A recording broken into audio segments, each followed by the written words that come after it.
Here we go. It's the Yeah. Boston Cookie Todas in 3, 2, 1. The best leadership happens when you step away for 10 minutes. This is Back in 10. Hey everyone, welcome to Back in 10. I'm Savannah. And I'm Jen. And today we have a question that makes leaders a little squirmy in their seats for a little bit. And that question is, can you actually be friends with your team? Because in small businesses, in dental practices, in our tight-knit teams, those lines can get blurry kind of fast. So Jen and I want to unpack that. So let's get into it. For me, I was a team member, before I was in a leadership position. So I was a hygienist in the practice and then transitioned to be the practice manager. It was very difficult. Very difficult. Things would, how do I say this? Like, would just pass over, because they're like, oh, it's Jen, it's fine. Or, oh, we know what she'll do. But the question would never get asked, like assumptions would be made. And when we had a second practice and I started off there, I was just doing front desk too, and then transitioned there as well into practice leadership. And it got really difficult. And I remember talking to my now husband, but boyfriend at the time, and I was like, oh, this is really hard, because I wanted to, have that relationship with them. I started working at the desk, right? So just to kind of fill my schedule. So I was like, okay, like, go out after work and be able to spend time and get to know each other. It got really challenging. And as my position grew and as the company grew, I realized very quickly I could not be friends. I couldn't do it. Now, I will say, as I grew more and the company got bigger and there was more space between myself and some of the team members, it was easier to have a different type of relationship, I'll say. But it still wasn't friendship. And it was really hard. It's really hard. And there's even times now that, I built some of those teams. I'm like, man, there was one office, dream team. Oh my gosh, best team ever. Hands down, freaking loved this team. It was probably the one team that I felt like I was the closest with, that I was I felt like I was part of it, right? Even though like I wasn't there all the time, we had multiple offices. Like, I would run to Target and I'm like, we're just going to have like a special day today. And I'm like, I'm going to go and get like chips and salsa and just do like we always just did like fun stuff. Right. Yeah. Just like little celebrations here or there. Like I made cups for everybody and like put their name, just all different stuff. We just had fun all the time. Yeah. And now I'll see them like, they still get together, and a lot of them don't even work at that office anymore, but they're all together. And I'm like, oh my gosh. And I'm like, you know what? It's okay. They're all friends. I love that. And I'm like, sometimes I wish I was part of that. But at the same token, I'm like, lonely. Leadership can be very lonely. Really can. And at the same token, though, I'm like, you know what, though? Had I not interviewed all of these different people and figured out who each one of those people were and who was going to work really well together, they wouldn't have that. I'm like, that's really cool to be able to say like, man, they're still friends and they still get to like be together all the time. And, one of them, the team members, still drops off stuff in my mailbox. She makes amazing salted caramel. Oh my God. Oh my gosh. Her pickles are like, Ashley, that sounds so weird. Ashley, I love your pickles. And Ashley, we want some pickles. We want some salted caramel and your pickles, kid. Oh, she's amazing. But just, it's really difficult. So what you're saying, in my experience, you and I have had like similar paths of starting somewhere and growing into leadership and being friends with the team, like you just said. But I mean, at least for me, the way I see it is the short answer is that yes, you can be in a leadership position and be friends, but not at the expense of leadership. So you can be friendly, you can Correct. care about the team, you can Yes. want to know about their kids and their Mhm. celebrations, things going on. You guys can laugh. You can go get that coffee. You can Yep. share about what you're willing to share, but the second that your interactions with your team becomes you wanting to be liked, so it goes above your responsibility of leading, that's Yeah. when we've hit Yeah. a line crossing. So, Yeah. and I went through this a lot because before I became the manager, I was the assistant manager, and it was always like, you can't be going out with these people, you can't be friends with this, you can't be friends with that. I mean, luckily for me, I know myself as just a direct individual, so I'm able to have hard conversations with my friends because it's ultimately to protect our friendship, right? So in a Right. leadership position, rather than saying like, "Oh, I don't want this team member upset at me. I don't want to piss them Mhm. off." You have to be willing to say if you're going to be friendly with your team, I can have these hard conversations because it's protecting the business. And you have to be able to have those conversations.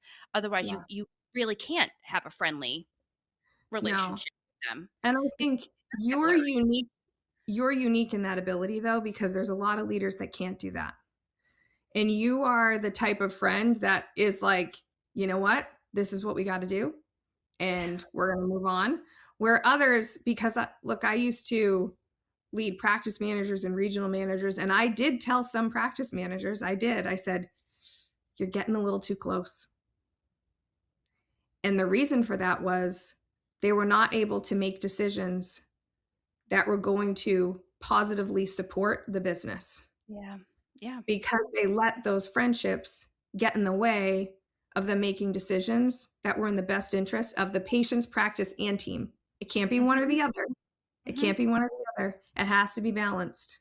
Mm-mm. So when you're making the decisions that only are going to positively affect the team, then the practice suffers or the patients suffer. Yeah. So as long as you can make decisions that are going to be balanced for the patient's practice and the team, then sure, go for it. I will say It's all for me, boundaries. It's all boundaries, yeah, right? yeah, We're human beings. You as a leader, you are still a human being. You spend right. more time with your team and your work peers than you do with Mhm. your own family most years. Yeah, I mean, yeah, you go yeah, through really hard things in life together. You have right, celebrations together, like, and it does right. it does feel personal. They do like I hate the term this is your family, but you spend more time with them. So you do get to know them on a pretty personal Mhm. level. But if you don't have clear boundaries as a leader, that's Right, right, that's when it doesn't work. It doesn't work. right. No, and I found, look, I built some really strong relationships with some of the team members that I had when I was with in the previous my previous role.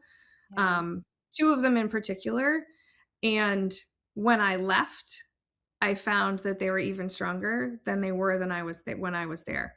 And I knew that we were friends, right? You Mhm. just know, right? And they were my direct team members. Like I was, responsible for the positions and all of everything that they were doing. Ultimately, if something happened, that landed on me. But I had enough, you know, faith in them and who they were that I was like, no, I can be friends with them, right? Yep. Like you just know it's a little bit different. Mhm. Um, and those relationships go far beyond just the work relationship. You know what I mean? Mhm. It's you, Savannah, you know who those people are. I know who You those guys people are. all come over to my house. Yep. And it's those are the people though too. And I feel like some of those friendships become the strongest ones Mhm. because y'all have been through the caca together. And there's just a different level of understanding and camaraderie because you have been through the shit Yeah. and you came out on the other side and you're still there. for each other, regardless of the role at the end of the day. Like, you're humans. So look, I guess to wrap it up in a pretty bow, can you be friends with your team? Yes. Yes. If you are able as a leader to still make sound business decisions that are balanced and that are in the best interest of the patients, the practice, and the team. Leadership first, always. Yeah. And if you feel like you're slipping, then it's time to reevaluate those relationships and what they look like, and be honest with that person and say, you know what?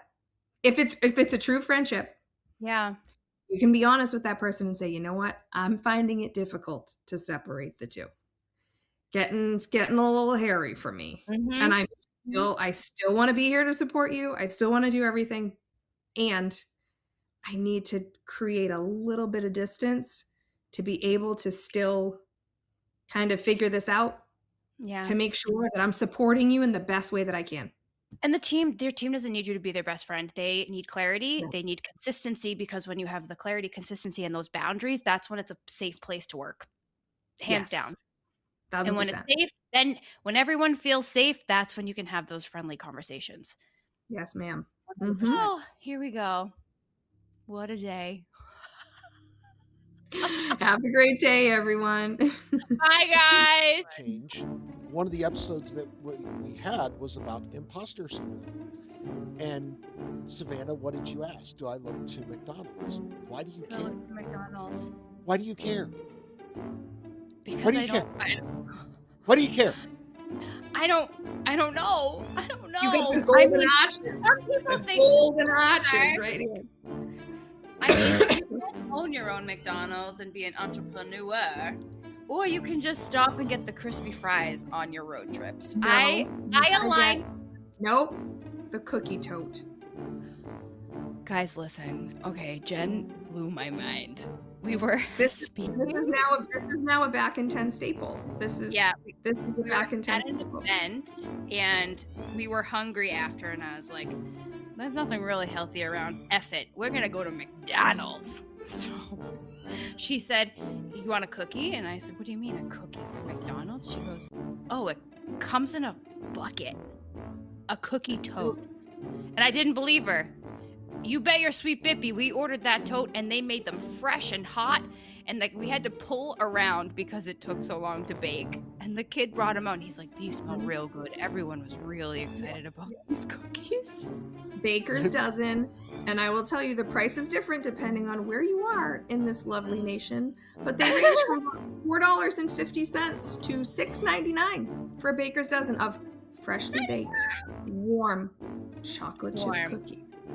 Okay, next one. Ready? Wait, I thought we were doing wardrobe change. Like these episodes are the episodes of the puffy sleeves. The last one had big puffy sleeves, and these were the puffy sleeves. Apparently it is. Wait, but do I look too McDonald's with the red lips? No. Okay.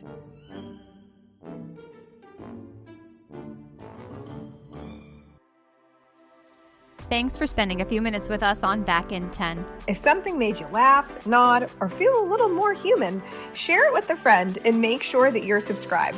You can also follow us on Instagram at Back in 10 Pod for more behind the scenes, updates, and probably a little chaos. We're not here to have it all figured out.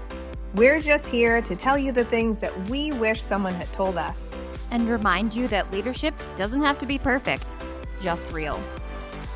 We'll be back in 10.